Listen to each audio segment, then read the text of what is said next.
about myself တဲ့ကျွန်တော်နှုတ်ဆက်တာလေးသင်ပါမယ်ပေါ့နော်about လေးကိုမသိရင်တခါတည်းခြာရေးထားပါနှုတ်ရေးထားပါ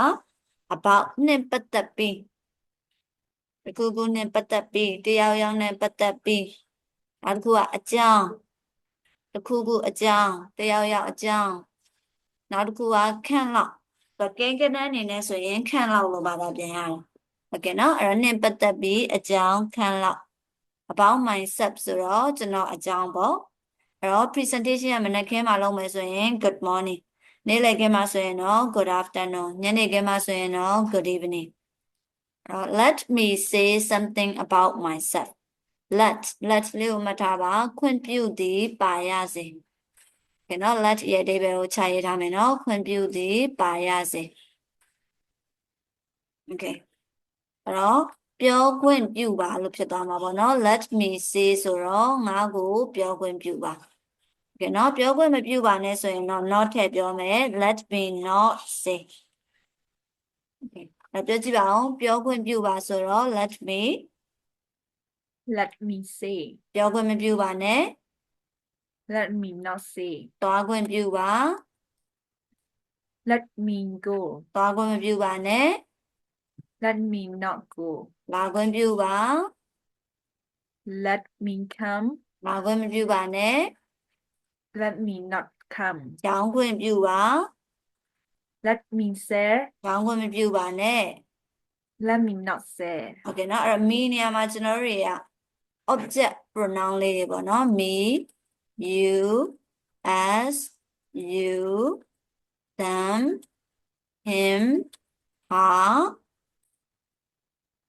it a boy ဒါလေးထည့်ပြီးတော့လည်းတောင်းလို့ရတယ်ကဲနော် let him go let him not go let it go let it not go သွားခွင့်ပြုလိုက်ပါโอเคနော်ဒီတိုင်းပါအဲ့တော့တစ်ခါလောက်ဖတ်ကြည့်ပါအောင် let me say let me not say let me say let me not say let me go let me not go let me come let me not come let me say let me not say ဟုတ်ပါရဲ့နော်ရပါပြီအဲ့တော့ let me say something about myself ကျွန်တော်အကြောင်းပြောခွင့်ပြုပါ my name is မောင်ဘဒါဆိုရင်ကိုယ့်ရဲ့နာမည်အရင်ကိုပြောပါနော် my name is ချူချူခိုင်ပေါ့ my nickname is Jun nickname ဆိုတာနာမည်ပြ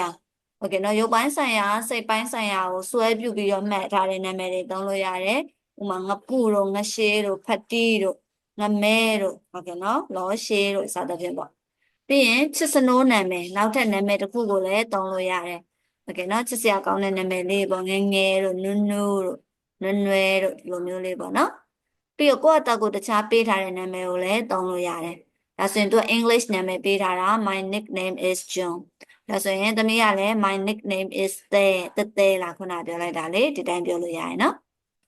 all my friends call me June ဒါဆိုရင်ကိုယ့်ရဲ့တငယ်ချင်းတွေကိုခေါ်တဲ့နာမည်ထည့်ပါ s တန်လေးထွက်ပေးမယ် all my friends call me June တငယ်ချင်းတွေကတော့ June လို့ခေါ်တယ် so you can call me June ငါ့ကို June လို့ခေါ်လို့ရပါတယ်တဲ့ I am 12 years old ဒါဆိုရင်ကိုယ့်ရဲ့အသက်ကိုပြောပေါ့အသက်ဘယ်နှစ်လဲတဲ့ I was born in 2006 okay နော် B verb 3လေးမှတ်မိလားတော့မသိဘူး B verb 3 okay နော် verb to be B ဆိုတော့ am I is ပေါ့ဟုတ်တယ်မလား am are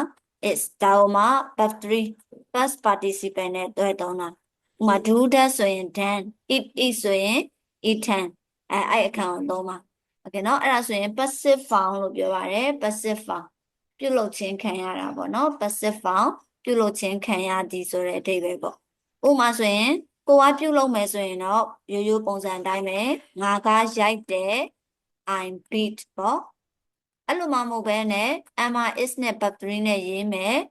I am beaten ဆိုရင်တော့ငါအရိုက်ခံရတယ်ဖြစ်သွားတာโอเคနော်ငါချစ်တယ်ဆိုရင်တော့ I love ဒါကိုကချစ်တာကိုကပြုလုပ်တာအဲ့လိုမှမဟုတ်ပဲ I am loved ဒါဆိုရင်ကိုကအချစ်ခံရတာ B verb 3ဆိုရင်ကိုကပြုလုပ်ခံရတာโอเคနော်ပြီးရင် I fight ကိုကတိုက်ခိုက်တာအဲ့လိုမှမဟုတ်ပဲ I am fought ဒါဆိုရင်ကိုကတိုက်ခိုက်ခံရတာ နားလည်မယ်နော် FOUGHT okay နော် I am fort ဟုတ်ပါပြီကဲတော့နောက်ထပ်ဘာတွေရှိအောင်မကိုကဘာလုပ်ရမှာတော့ကိုကဘာလုပ်ခံရမှာတော့စဉ်းစားကြည့်ပါအောင်ကိုသိတဲ့လောက်လေး I scold ဒါဆိုရင်ကိုကစုမှာ I am scolded ဆိုရင်ကိုကအစုခံရတော့မှာ okay နော်ဒါမှပြုလုပ်တဲ့သူထည့်မယ်ဆိုရင်နောက်က by ထည့်ပြီးတော့ရေးလို့ရတယ် I am beaten by my mother I am loved by my friends I am fought by bad people I am scolded by the teacher ဒီတိုင်းသုံးလို့လည်းရတယ်မှတ်မိလားမသိဘူးနော် မမီးရဲ့ အဲ့တော့ဒီပုံစံလေးရေးထားတာ I was born ကိုကမွေးဖွားခြင်းခံရတာမွေးဖွားခြင်းအခုမှခံရတာမဟုတ်ဘူးဟိုးရင်ကနေရဆိုတော့ past tense နဲ့သုံးထားတာကြတော့ I am born ကနေလာတာပေါ့နော် I was born in 2006 2006ခုနှစ်မှာမွေးဖွားခြင်းခံရပါတယ်ဆိုတော့2006မှာမွေးတယ်โอเคနော်အဲ့တော့တစ်ခါလောက်ဖတ်ကြည့်ပါအောင်ဒီပုံစံလေးကိုဖြည်းဖြည်းပဲဖတ်မယ် I am beaten by my mother I am beaten by my mother I am loved by my friends I am fought by bad